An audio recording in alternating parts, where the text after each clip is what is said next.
Resisto's Red Zone air barrier and waterproofing membrane provides protection against air and water around building openings and other construction details. Available in several sizes, Red Zone membrane is recommended for walls as well as for roofs, to waterproof doors, windows, flashings, skylights, and any other exterior details. Resisto's Red Zone membrane is self-adhesive. It's made of 40 mil or 1 millimeter thick elastomeric bitumen.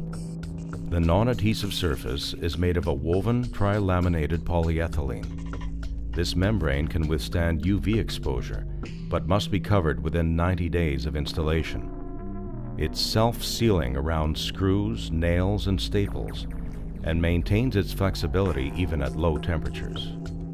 In order to optimize adherence of the Red Zone waterproofing membrane on surfaces such as wood, plywood, OSB panels, fiberglass, as well as concrete, the water-based H2O primer or the solvent-based exterior primer must be applied.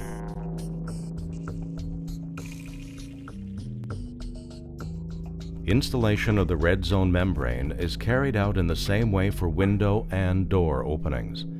The air barrier must be installed without the nailing strips around the opening. At this stage, perform an adherence test to see whether a primer is needed.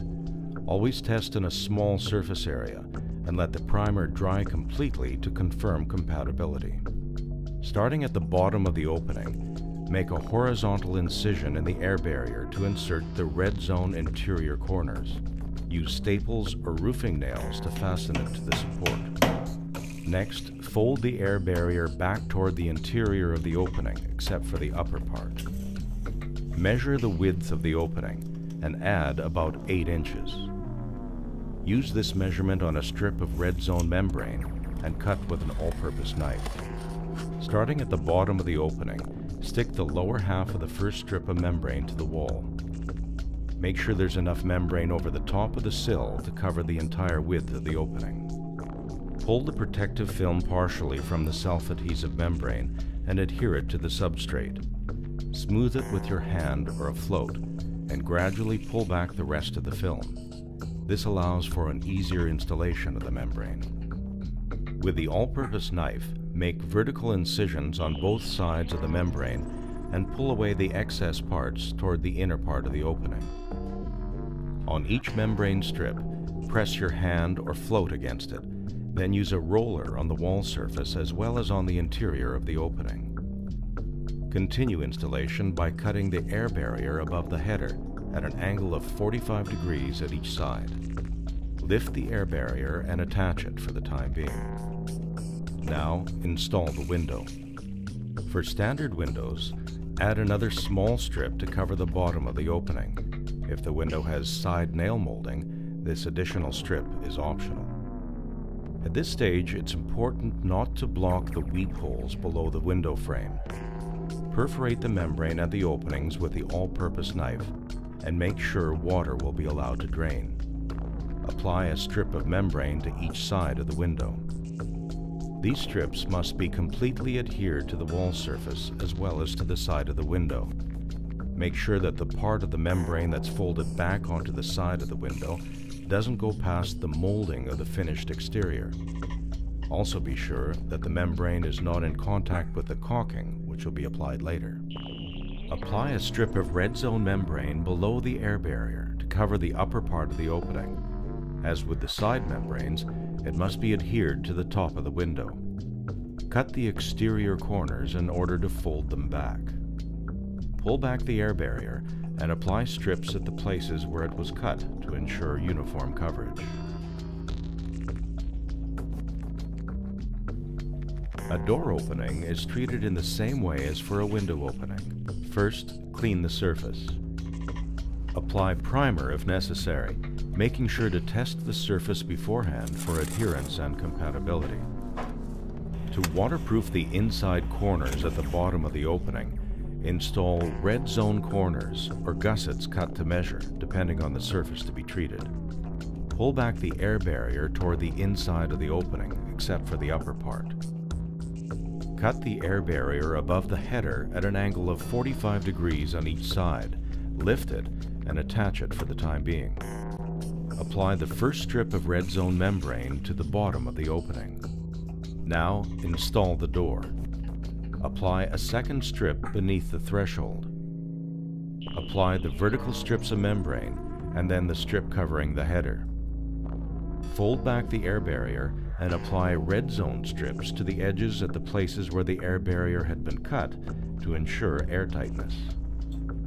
It's important to smooth the entire surface with your float and roller to achieve maximum adherence.